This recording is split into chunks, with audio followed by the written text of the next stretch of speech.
తాకట్లో ఉన్న బంగారాన్ని విడిపించి ఆ రోజున మార్కెట్ ధర కట్టి మిగిలిన డబ్బును మీకు అందిస్తుంది కొమ్మూరి గోల్డ్.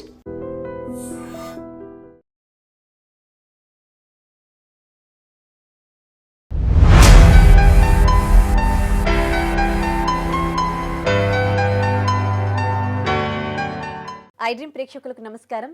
తెర వెనుక కథలకు స్వాగతం. నేను దేశ్రీ. సాహసానికి మారుపేరుగా నిలిచి తెలుగు సినిమా గమనాన్ని మార్చిన నిరంతర ప్రయోగశాల ఆ సూపర్ స్టార్ కృష్ణ గారు. ఆయన సినీ ప్రస్థానాన్ని సుస్థిరం చేసిన సినిమా తేనె మనసులు. ఆ సినిమా రిలీజ్ అయి ఇవాల్టికి కరెక్ట్గా షష్ఠి పూర్తి జరుపుకుంది. అంటే 60 సంవత్సరాలు పూర్తయిపోయాయి. మార్చి 31న ఈ సినిమా రిలీజ్ అయింది.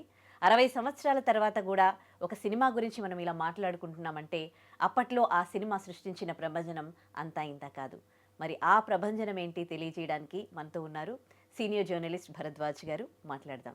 నమస్తే. నమస్తే. ఒక సినిమా గురించి ఇవాళ ఒక 61 ఇయర్స్ తర్వాత మనం మాట్లాడుకుంటున్నాము అని అంటే ఎలాంటి అద్భుతాలు క్రియేట్ చేసింది అప్పట్లో ఆ సినిమా? అంటే ఆదుర్తి సుబ్బారావు గారు బాబు మూవీస్ అనే పేరుతో సొంతగా సినిమాలు తీయటం మొదలుపెట్టాడు. ఆయన మొదలుపెట్టిన తర్వాత మొదటి సినిమా మంచి మనసులు అని తీశారు. నాగేశ్వరరావు గారు హీరో. అంటే అక్కినేని నాగేశ్వరరావు గారు, ఆదుర్తి సుబ్బారావు గారు వాళ్ళే రెగ్యులర్గా సినిమాలు చేసేవారు. అంటే ఆయన మొదటి సినిమా మినహాయిస్తే తోడికోడళ్ళు దగ్గర నుంచి నాగేశ్వరరావు గారే పర్మనెంట్ హీరో.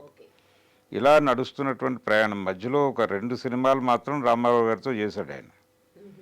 మిగిలిన సినిమాలన్నీ దాదాపుగా నాగేశ్వరరావు గారితోనే చేశాడు.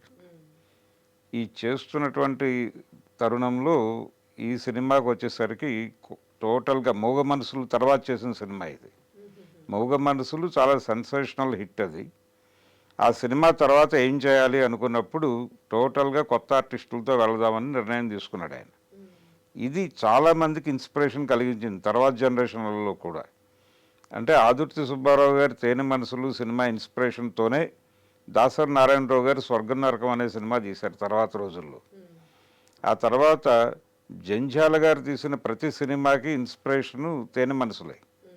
అంటే ఆ రోజుల్లో ఆయన ఎలాగైతే కొత్త ఆర్టిస్టులను తీసుకుని వాళ్ళని తెరకి పరిచయం చేస్తూ సినిమాని, అంటే ఈ ఆర్టిస్టులని కొత్త వాళ్ళని తీసుకోవడం వలన అడ్వాంటేజ్ ఏంటంటే క్యారెక్టర్ కనిపిస్తుంది, ఆర్టిస్ట్ కనబడ్డం. ఇది ఒక అడ్వాంటేజ్ ఉంటుంది. అందుకని కొత్త తరహా కథలు చెప్పాలనుకున్నప్పుడు కొత్త ఆర్టిస్టులే బెటరు. పాత ఆర్టిస్టుల మీద కొత్త కథలు ఒక్కొక్కసారి వర్కౌట్ కాకపోవచ్చు కూడా. అందుకని కొత్త ఆర్టిస్టులతో వెళదాము, కొత్త తరహా కథతో వెళదాము అని అనుకున్నాడు ఆయన. అనుకుని ఆ కొత్త తరహా కథ కోసం ఆయన మూగ మనసుల టైంలో తనకు సహకరించిన ముళ్ళపూడి వెంకటరమణ గారిని ఆశ్రయించాడు. ఆశ్రయించిన తర్వాత ముళ్ళపూడి వెంకటరమణ గారు తను కలిసి ఒక కథను తయారు చేశారు. ఈ కథని కొత్త ఆర్టిస్టులతో వెళ్ళాలి. 2 జంటల కథ అది.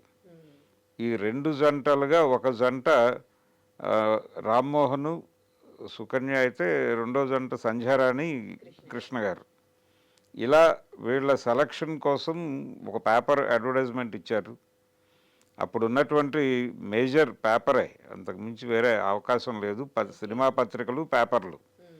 వీటిలో వచ్చినటువంటి అడ్వర్టైజ్మెంట్స్ ఆధారంగా అనేక మంది వాళ్ళ పాస్పోర్ట్ ఫోటోలు అలాగే ఇతర ఫోటోలు అన్నీ పెట్టి అప్లై చేసుకున్నారు. ఈ అప్లై చేసుకున్న వాళ్ళలో నుంచి 4గురిని సెలెక్ట్ చేశారు. సెలెక్ట్ చేసి కృష్ణ గారు అంతకు ముందే సినిమా ప్రయత్నాల్లో ఉన్నాడు. ఆయన తెనాలి దగ్గర బుర్రిపాలెం ఊరు. ఆయన తండ్రి గారికి చక్రపాణి గారితో స్నేహం ఉండేది. అంటే తెనాలి చక్రపాణి గారి ఊరు కూడా. తెనాలిలో ఐతా నగరంలో చక్రపాణి గారు ఉండేవారు. ఆయన యువ ప్రచురణలు అనే పేరుతో అక్కడి నుంచి పబ్లికేషన్ మొదలుపెట్టి ఆ తర్వాత యువ అనే పత్రికను కూడా నడిపాడు ఆయన. తర్వాత మెడ్రాస్ వచ్చి చందమామ ఇలా మొదలైంది. ఈ చందమామ ఈ పత్రికలు మొదలుపెట్టిన తర్వాత కినిమా అనే పేరుతో ఒక సినిమా పత్రిక కూడా నడిపాడు ఆయన.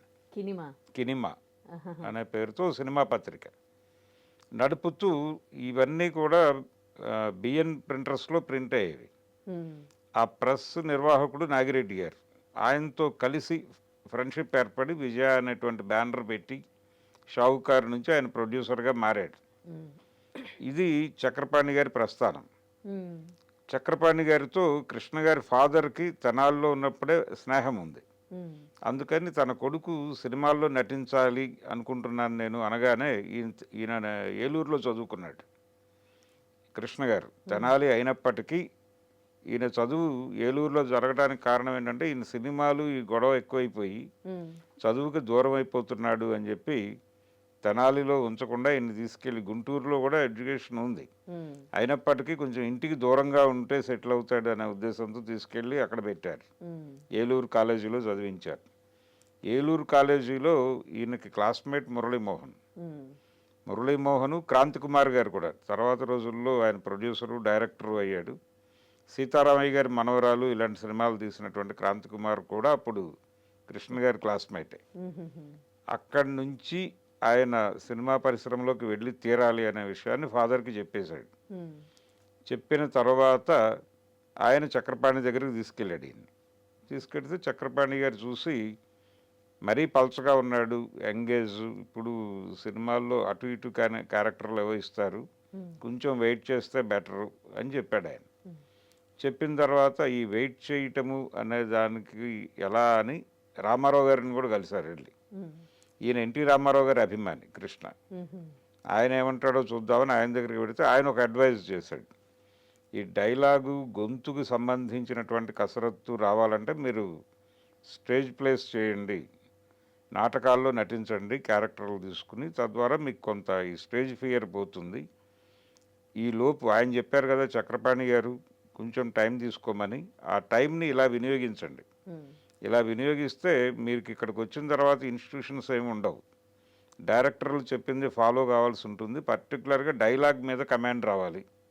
అప్పటికి సినిమా మీద ఈ ప్రభావం ఉండేది, నాటకం ప్రభావం ఉండేది. ఉమ్, ఈ నాటక ప్రభావం అనేది మనకు పాత తరం నటులు అందరిలోనూ కనిపిస్తుంది. ఉమ్, అవును, రామారావు గారు నటన చాలా లౌడ్గా ఉండేది.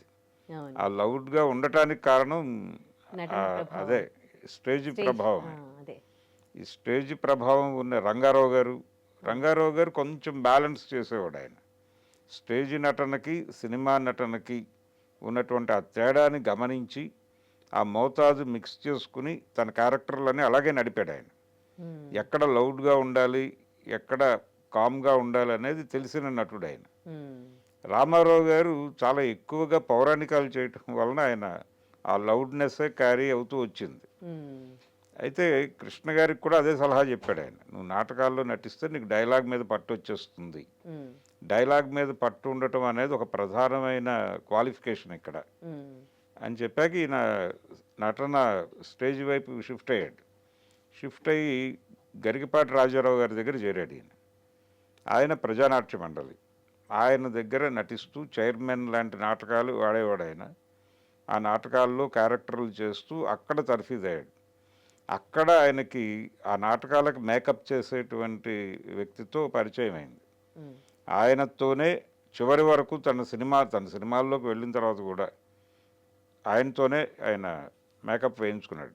ఉమ్, అది అలాంటి కమిట్మెంట్ ఉండేది ఆయనకి.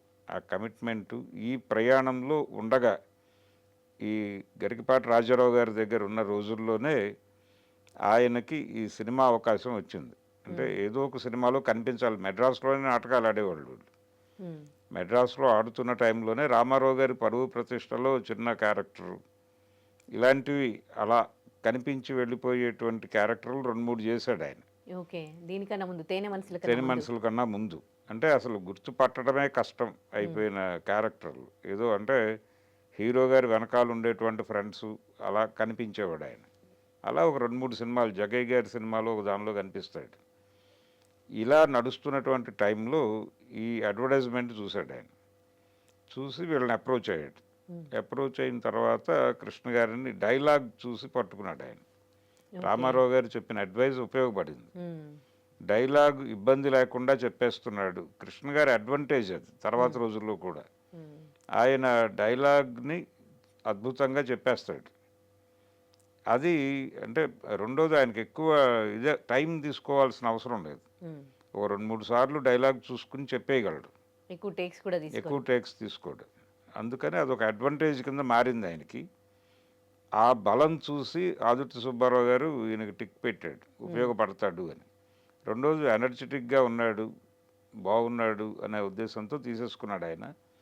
వీళ్ళ నలుగురికి రామ్మోహన్, కృష్ణ, సుకన్య, సంధ్యారాణి వీళ్ళకి ట్రైనింగ్ ఇచ్చేటువంటి బాధ్యత కె. విశ్వనాథ్ గారికి అప్పచెప్పారు. అప్పుడు ఆయన విశ్వనాథ్ గారు ఆదుర్తి సుబ్బారావు గారి దగ్గర అసిస్టెంట్గా ఉండేవాడు. ఈయనకి అప్పచెప్పాడు వీళ్ళని. అప్పచెప్పి వీళ్ళని ట్రైన్ చెయ్యి, డైలాగ్స్ ఎలా చెప్పాలి ఇవన్నీ. అలాగే టి. కృష్ణ అని ఒక ఆయన ఉండేవాడు ఆ రోజుల్లో, వరంగల్ ఆయనది. ఆయన కూడా సుబ్బారావు గారి దగ్గర ఉండేవాడు. వీళ్ళిద్దరికీ బాధ్యత, విశ్వనాథ్ గారికి, టి. కృష్ణ గారికి. ఆ తర్వాత ఖైదీ బాబాయ్ ఇలాంటి సినిమాలకు డైరెక్టర్గా కూడా ఉన్నాడు ఆయన. ఆ కృష్ణ గారు, విశ్వనాథ్ గారు కలిసి వీళ్ళని ఎలా డైలాగ్ చెప్పాలి, ఎలా నిలబడాలి దగ్గర నుంచి ప్రతిదీ, సెట్లో బిహేవియర్ ఎలా ఉండాలి వరకు వీళ్ళతోనే ఉండిపోయారు వాళ్ళు. ఉండి అలా ట్రావెల్ అయ్యి వీళ్ళందరినీ తయారు చేసిన తర్వాత సినిమా మొదలుపెట్టారు. మొదలుపెట్టిన తర్వాత ఒక 4-5 రీళ్లు తీసిన తర్వాత సుబ్బారావు గారికి అనిపించింది, మనం ఎలాగూ వీళ్ళకి భారీ రెమ్యూనరేషన్లు ఇవ్వట్లేదు, పెద్ద స్టార్స్ ఎవరూ లేరు, టోటల్గా సినిమాలో ప్రతి క్యారెక్టర్కి కొత్త ఆర్టిస్ట్నే తీసుకున్నారు. స్టేజ్ మీద ఆర్టిస్టులని అలా, అంటే అప్పటి వరకు తెర మీద కనిపించని ముఖాలతోనే సినిమా నడపాలి. ఏ చిన్న పాత్రకి ఎవరిని కొత్తోళ్ళని తీసుకోవాలి తప్ప పాత ముఖం కనిపించకూడదు. అంటే ఏదైనా స్పెసిఫిక్ రీజన్ ఉందా, లేకపోతే ఎక్స్పెరిమెంట్ లో భాగంగా ఎక్స్పెరిమెంటే. ఎక్స్పెరిమెంట్ అంటే హీరోయిన్స్ మాత్రమే కొత్తోళ్ళని తీసుకోవడం కాదు, ప్రతి టోటల్ సినిమా ప్రతి క్యారెక్టర్, అన్ని క్యారెక్టర్లకి కొత్తోళ్ళే ఉండాలి. ఇలా ఒక నిర్ణయం తీసుకుని మొదలుపెట్టాడు ఆయన. ఆత్రేయ గారు ఆ సినిమాకి డైలాగ్స్, ఇతర రచనాపరమైన సహకారం అందించాడు. ఆయన పాటలు రాశాడు. మహాదేవన్ గారు మ్యూజిక్. పాటలు చాలా పెద్ద హిట్ అయినాయి రిలీజ్ అయిన తర్వాత.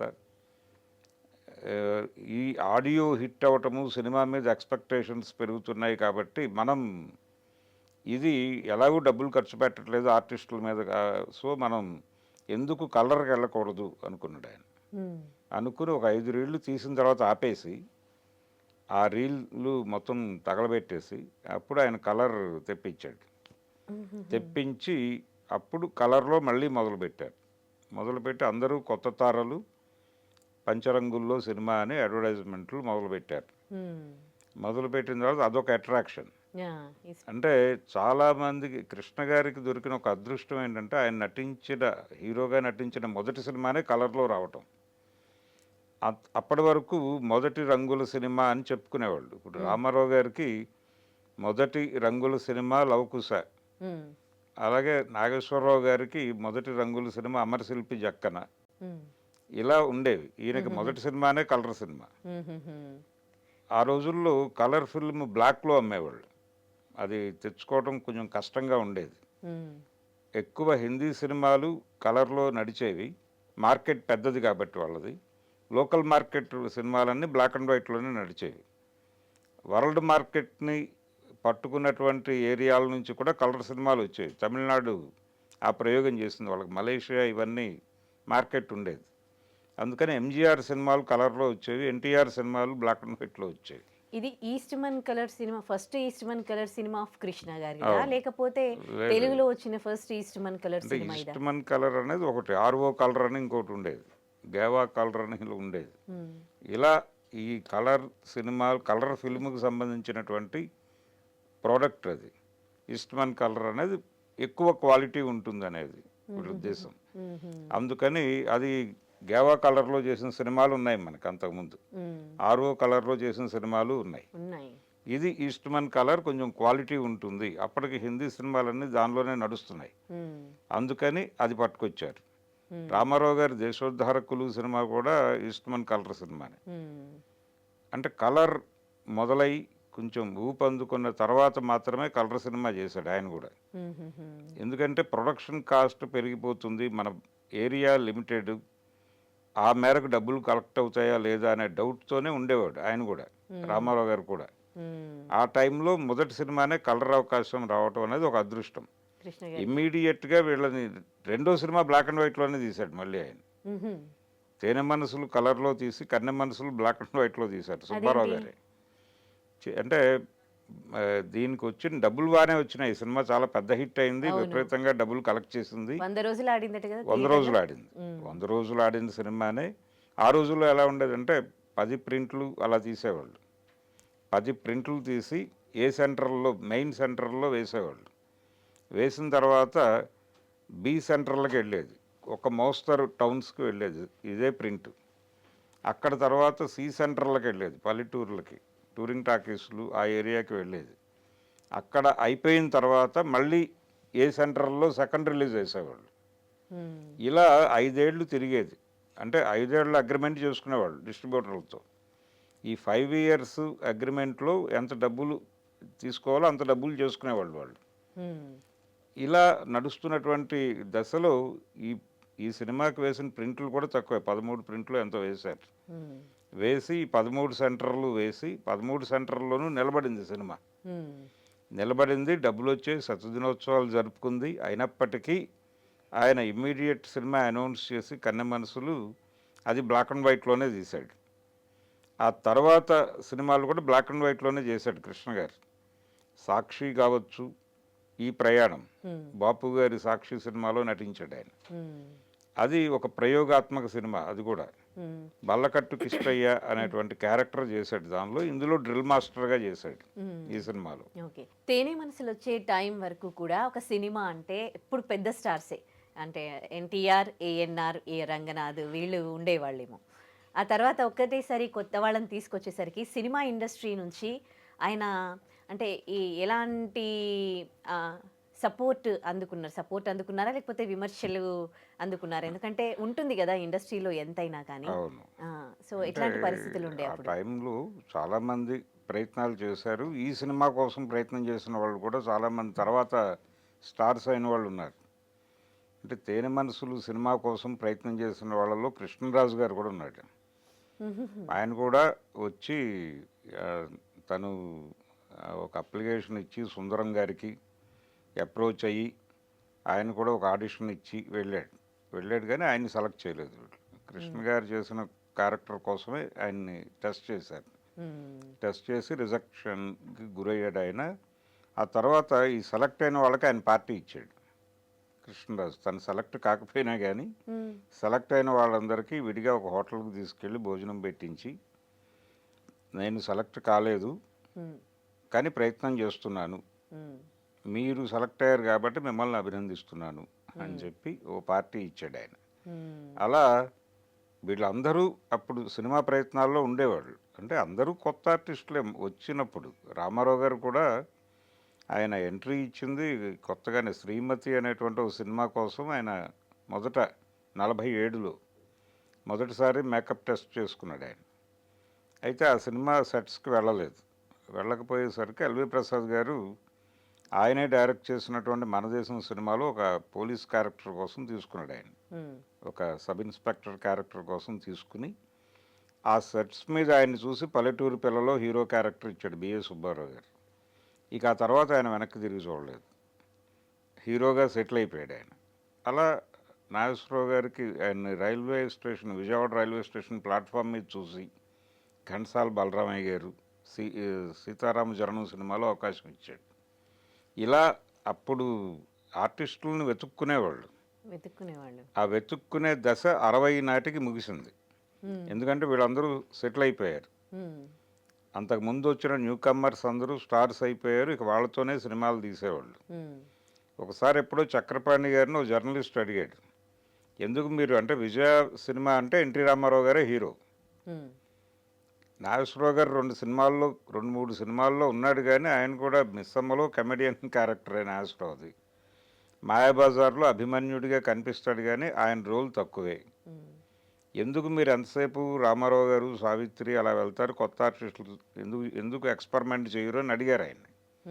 అడిగితే చక్రపాణి గారు చెప్పిన సమాధానం ఏంటంటే, వాళ్ళు బాగానే చేస్తున్నారు కదా, ఇప్పుడు కొత్త వాళ్ళని తీసుకురావాల్సిన అవసరం ఏముంది అన్నాడు ఆయన. వచ్చినప్పుడు వీళ్ళు కొత్త వాళ్ళే కదా అన్నాడు.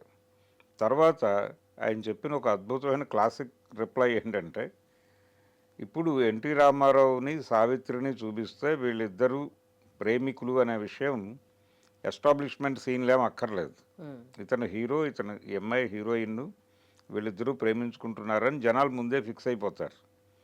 ఇదే టైంలో ఎస్వి రంగారావునో లేకపోతే రాజనాలనో చూపిస్తే వీళ్ళు విలన్ అని ఫిక్స్ అవుతారు. కాబట్టి ఎస్టాబ్లిష్మెంట్ సీన్లు అక్కర్లేదు. యాజ్ ఇట్ ఈస్గా కథ మొదలుపెట్టి నడిపేయచ్చు. ఉమ్, అందుకని ఎందుకు వచ్చిన గొడవ ఇప్పుడు ఎవరినో పట్టుకొచ్చి వాళ్ళు బలానాన్ని ఎస్టాబ్లిష్ చేసి ఆ గోలంతా ఉమ్, ఇది బాగానే ఉంది కదా కన్వీనియంట్గా వీళ్ళతోనే ట్రావెల్ అవుతాం మేము అన్నాడు ఆయన. ఉమ్, ఇలా నడుస్తున్న టైంలో కాదు కొత్త వాళ్ళు కావాలి అనే ఉద్దేశంతో ఈయన కొత్త ఆర్టిస్టులకు అవకాశం కల్పించాడు. కల్పించిన తర్వాత మళ్ళీ వీళ్ళందరూ స్టార్లు అయ్యారు.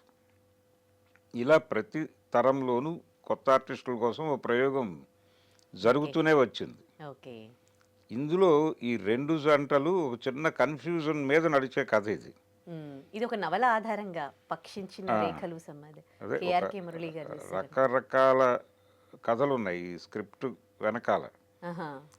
ఇది రమణ గారు రాశారు, కానీ రమణ గారి పేరు ఇప్పుడు ఎవరు ప్రస్తావించరు ఈ మధ్య కాలంలో ఆ సినిమా గురించి మాట్లాడుతున్న వాళ్ళు.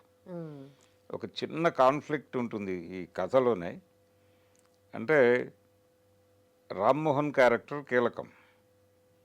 రామ్మోహన్ తను అమెరికా వెళ్ళటానికి పెళ్లి చేసుకుంటాడు, ఎక్కువ కట్నం తీసుకుంటాడు. ఆ అమ్మాయి ఏమో పల్లెటూరి ఇదిగా ఉంటుంది. ఆ అమ్మాయిని తన భార్యగా యాక్సెప్ట్ చేయలేడు, తనకు మోడర్న్గా ఉండాలని అనుకుంటాడు.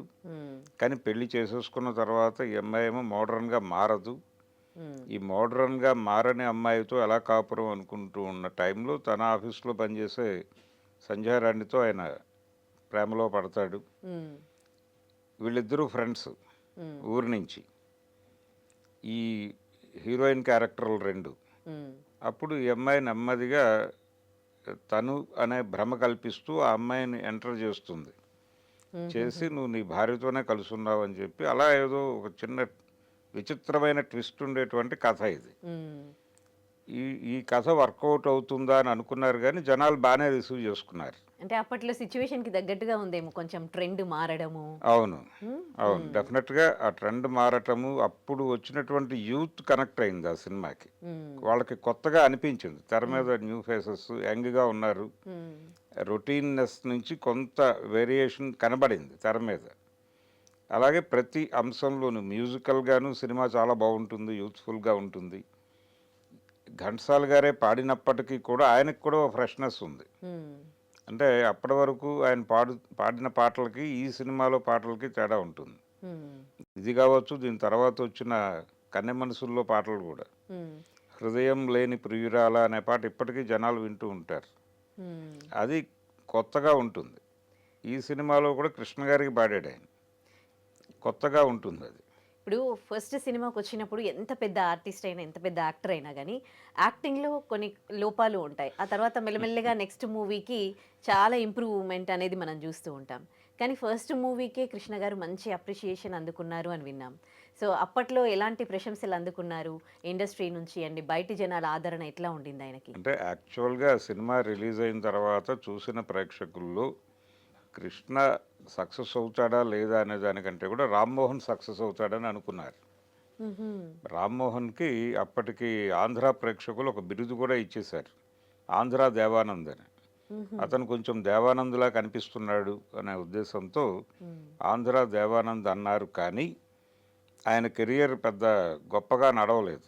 ఒక 10-15 సినిమాల్లో నటించాడు ఆయన. రంగులు రాట్నం ఇలాంటి సినిమాల్లో హీరోగా నటించారు, కానీ నెమ్మదిగా ఆయన క్యారెక్టర్ ఆర్టిస్ట్గా మారాడు. ఎందుకని మరి అలా ఆయన? హీరో క్యారెక్టర్లు రాలేదు ఆయనకి. అంటే కారణం ఆయన ఒక స్టీరియో టైప్లో ఉండేవాడు తెర మీద అనేది ఒక అభిప్రాయం నెమ్మదిగా ఇండస్ట్రీకి స్థిరపడింది. ఫస్ట్ మూవీకి ఏం అంత అప్రిషియేషన్ అందుకుని ఆ అప్రిసియేషన్ తర్వాత వచ్చింది. ఇలా జరిగింది. సేమ్ ఇదే కండిషన్ యాజ్ ఇట్ ఈజ్గా దాసరి నారాయణరావు గారు స్వర్గం నరకం అని సినిమా తీశాడు. అందులో కూడా రెండు జంటలు కొత్త వాళ్ళనే తీసుకున్నాడు ఆయన. ఇదే ఇన్స్పిరేషన్. ఉమ్, ఆ సినిమా ఆదుర్తి సుబ్బారావు గారికి అంకితం ఇచ్చాడు ఆయన. ఉమ్, ఆ అంకితం ఇస్తూ తీసిన సినిమా కాబట్టి ఆదుర్తి సుబ్బారావు గారి పద్ధతిలోనే మొత్తం కొత్త ఆర్టిస్టులనే తీసుకోవాలని చేశాడు ప్రయోగం. దానిలో ఈశ్వర్రావు, మోహన్ బాబు వాళ్ళిద్దరూ కొత్త ఆర్టిస్టులు. అలాగే అన్నపూర్ణ, జయలక్ష్మి వాళ్ళిద్దరూ ఫిమేల్ లీడ్స్ చేశారు. అయితే విచిత్రంగా ఆ సినిమా రిలీజ్ అయినప్పుడు ఈశ్వర్రావుకి బాగా పేరు వచ్చింది. ఉమ్, మోహన్ బాబు పర్వాలేదు అన్నారు. ఆ తర్వాత ఈశ్వర్రావు నెమ్మదిగా ఫేడ్ అవుట్ అయిపోయాడు, మోహన్ బాబు నిలబడిపోయాడు. ఉమ్, దాదాపుగా ఇక్కడ కూడా అదే జరిగింది. కృష్ణ రామ్మోహన్ వ్యవహారంలో కూడా ఇదే పరిస్థితి మళ్ళీ 4 స్తంభాల ఆట ఆ టైంకి కూడా రిపీట్ అయింది. ఉమ్, ప్రదీప్, నరేష్ ఉమ్, వాళ్ళిద్దరిలో ఆ, ప్రదీప్ మొదట ప్రామిసింగ్గా అనిపించాడు కానీ నరేష్ నిలబడ్డాడు. ఉమ్, ప్రదీప్ నెమ్మదిగా అంటే ఒక రకంగా ఆయనకి ఆంధ్ర దేవానంద్ అన్నట్టుగా ప్రదీప్ని ఆంధ్ర కమల్ హాసన్ అన్నారు ఒక టైంలో. ఉమ్, ఆ ఆంధ్ర కమల్ హాసన్ పక్కకి వెళ్ళిపోయి నరేష్ నిలబడ్డాడు.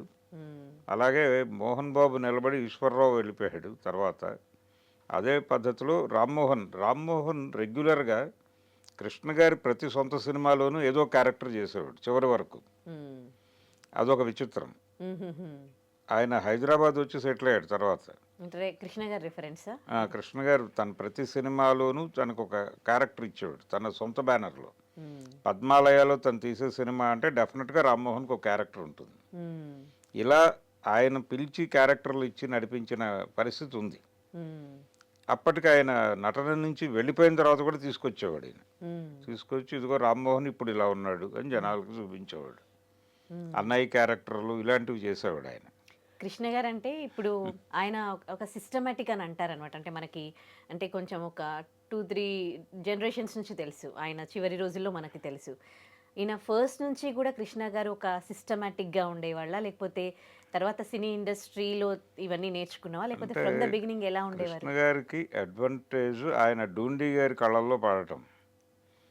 ఆ రోజుల్లో చాలా పెద్ద ప్రొడ్యూసర్ ఆయన. ఆ, తర్వాత రోజుల్లో కృష్ణ గారిని ఆయన యాక్షన్ హీరోగా మార్చింది డూండి గారే.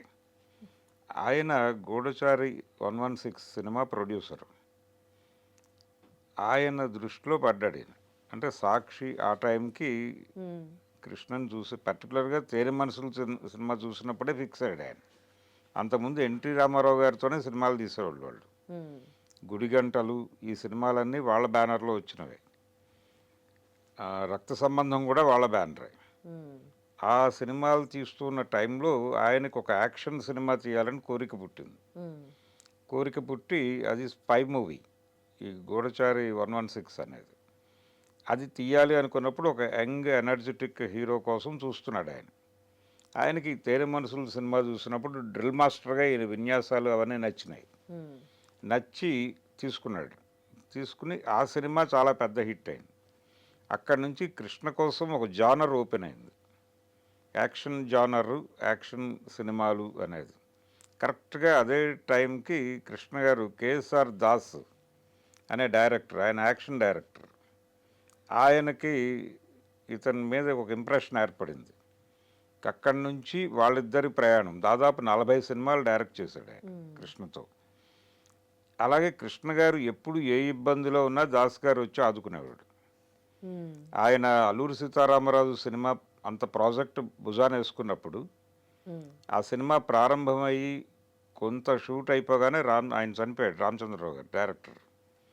చనిపోయిన తర్వాత ఏం చేయాలి అనేది కన్ఫ్యూజన్. అప్పుడు రామచంద్రరావు గారే ఒక మాట చెప్పాడు, నాకు హెల్త్ బాగాలేదు, ఏదైనా జరగచ్చు, స్క్రిప్ట్ పక్కాగా ఉంది కాబట్టి నువ్వు టెన్షన్ పడద్దు, ఉమ్, టాకీ పార్ట్ నువ్వు చేసుకో నెమ్మదిగా, ఇబ్బంది ఉండదు, అందరూ ఉంటారు, డైరెక్షన్ డిపార్ట్మెంట్ ఉంది, అలాగే రైటర్ సెట్లో ఉంటాడు, కాబట్టి నువ్వు టెన్షన్ పడద్దు, నువ్వే హ్యాండిల్ చేయగలవు, చేసేయి. ఉమ్, స్వామి గారు ఉన్నాడు, విఎస్ఆర్ స్వామి, వీళ్ళు నీకు సపోర్ట్ చేస్తారు, చేసుకుంటూ వెళ్ళిపో, యాక్షన్ పార్ట్ మాత్రం దాస్ గారికి అప్పచెప్పు.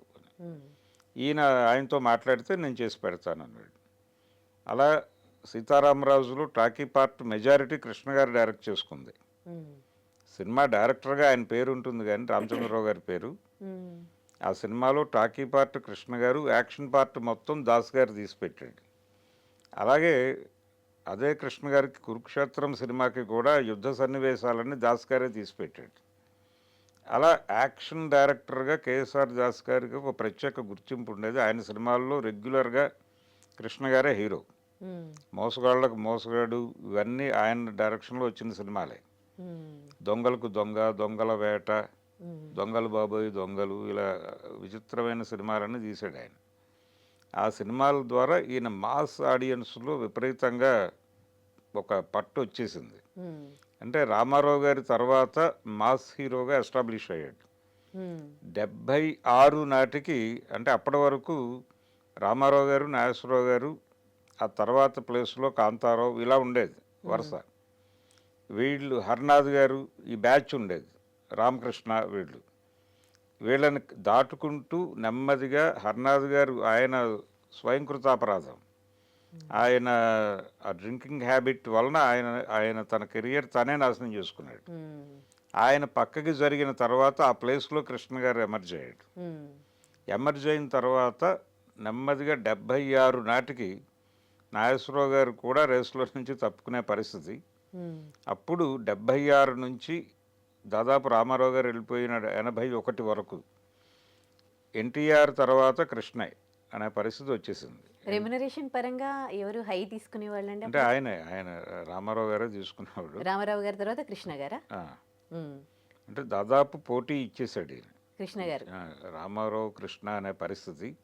అయితే 77 తర్వాత ఆయన అసలు ఎవరికి అందని స్థాయికి వెళ్ళిపోయాడు రామారావు గారు. అంటే ఆ 77 అనేది ఆయన జీవితంలో ఒక స్పెషల్ ఇయర్. జనవరిలో దానవేరు సూరకర్ణ రిలీజ్ అయింది సంక్రాంతికి. కృష్ణ గారి కురుక్షేత్రం రిలీజ్ అయింది. కురుక్షేత్రం మీద అది చాలా పెద్ద హిట్. దానవేరు సూరకర్ణ. సమ్మర్లో అడవిరాముడు, అక్టోబర్లో ఎమ్మగోళ. ఒకే సంవత్సరం 3 సిల్వర్ జూబ్లీ సినిమాలు పడ్డాయి. 3 చాలా పెద్ద హిట్లు. 77 నుంచి ఆయన సినిమా ఇండస్ట్రీని వదిలేసి వెళ్ళిపోయే వరకు ఆ ప్రభంజనం అలా కొనసాగింది. ఆ చుట్టుపక్కల ఎవరు లేరు. ఏంటి ఆయన్ని సక్సెస్ఫుల్ గా నిలబెట్టిన అంశాలు, అంత సక్సెస్ఫుల్ హీరోగా నిలబెట్టింది? అంటే ఆయన ట్రావెల్ చేసిన వాళ్ళందరూ కూడా ఆయన సినిమాల్లో ఉన్నారు ఆ రోజుల్లోనే. అంటే ఆయన 77 తర్వాత తీసిన సినిమాలు ఏవైనా ఫ్లాప్ అయినా కూడా దాంట్లో ఈయన కృష్ణ గారు అంటే ఆయన రెమ్యునరేషన్ తీసుకునే వాళ్ళు కాదు, హెల్ప్ చేసేవాళ్ళు ప్రొడ్యూసర్స్కి అని విన్నాము. అంటే కృష్ణ ప్రొడ్యూసర్ల హీరోగానే నడిచాడు. ప్రొడ్యూసర్ల హీరో అంటే ఒక్కొక్కసారి సినిమా ప్రొడక్షన్ బాధ్యతలు కూడా తీసుకునేవాడు ఆయన.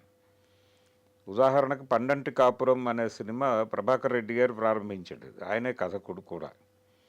ప్రారంభించిన తర్వాత ఆయనకు కొంచెం బిగ్ స్కేల్లో చేయాలి సినిమా అని అనుకున్నప్పుడు కృష్ణ గారిని భాగస్వామిగా చేరమని అడిగాడు ఆయన. అడిగితే ఈయనేమీ ఇబ్బంది పడలేదు. ఈయన కోరిన కోరిక ఒకటే, ఒకసారి కథ రామారావు గారికి చెప్దాం, ఆయన పర్వాలేదు అంటే కనుక నేను డబ్బులు పెడతాను అన్నాడు. అప్పుడు రామారావు గారి దగ్గరికి వెళ్ళి చెప్పారు కథని.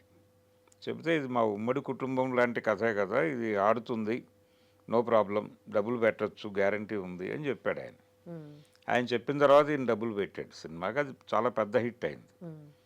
ఆ పెద్ద హిట్ అయిన తర్వాత దాని శతదినోత్సవ సభకి రామారావు గారిని చీఫ్ గెస్ట్గా పిలిచారు. పిలిచి ఆ స్టేజ్ మీద అడిగాడు కృష్ణ గారు, రామారావు గారు డేట్స్ ఇస్తే మా బ్యానర్లో నేను సొంత సినిమా తీస్తాను అని.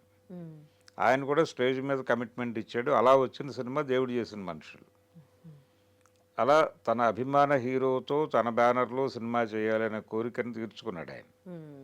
తీర్చుకున్నాడు. ఆ తర్వాత కూడా రామారావు గారితో ఆ స్పెషల్ ఇది ఉండేది. ఆయనకు కూడా అదే వాత్సల్యం ఉండేది కృష్ణ మీద. ఒక తమ్ముడుగానే చూసేవాడు.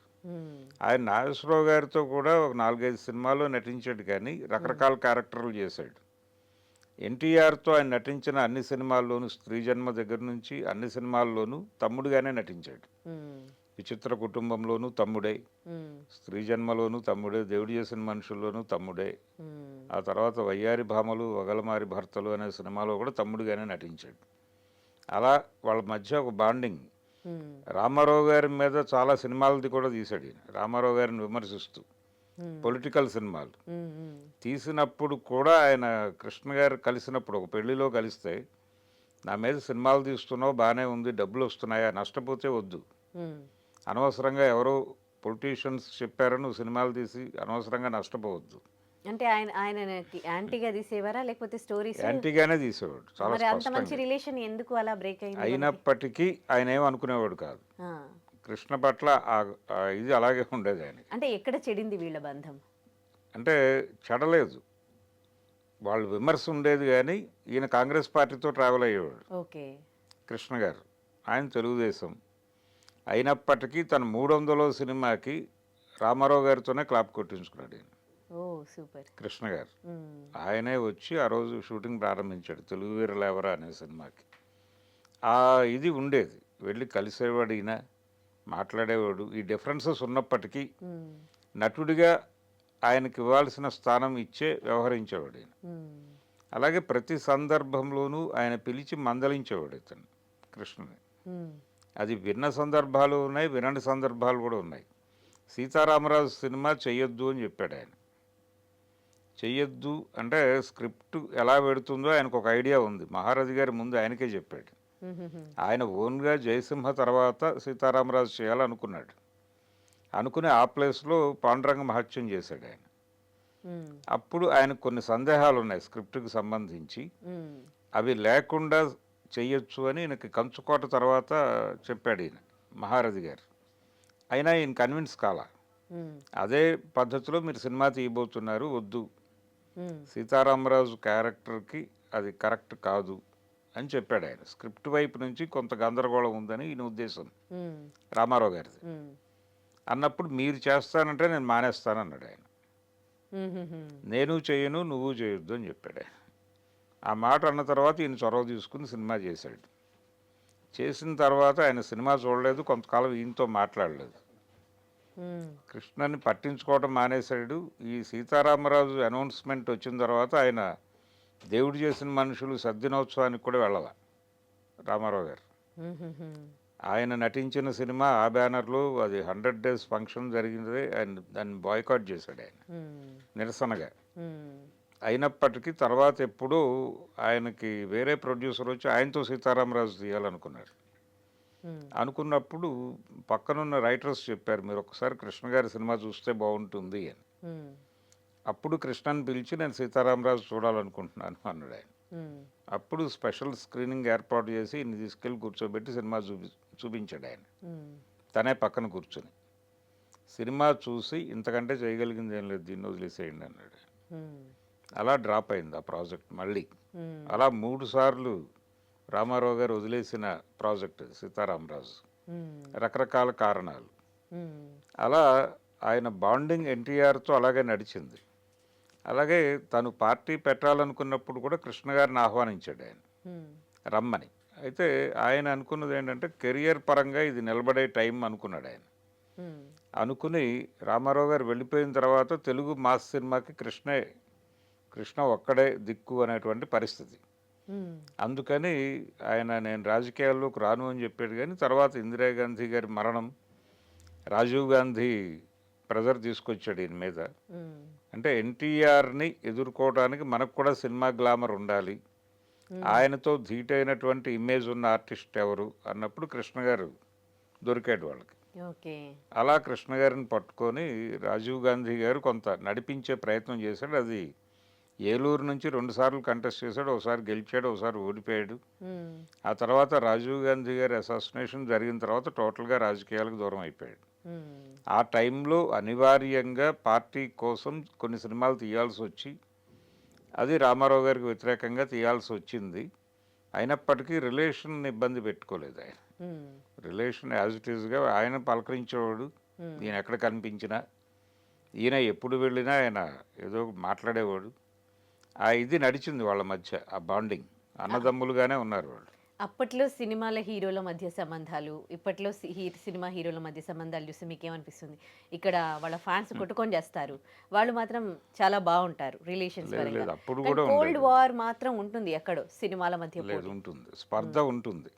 స్పర్ధ లేకుండా ఉండదు. అంటే అవతల హీరో మనని మించి వెళ్ళిపోతున్నాడు అనేటువంటి అది లేకపోతే వీళ్ళ ఆ పోటీలో లేము అనుకుంటే కనుక రిలాక్స్ అయిపోతారు.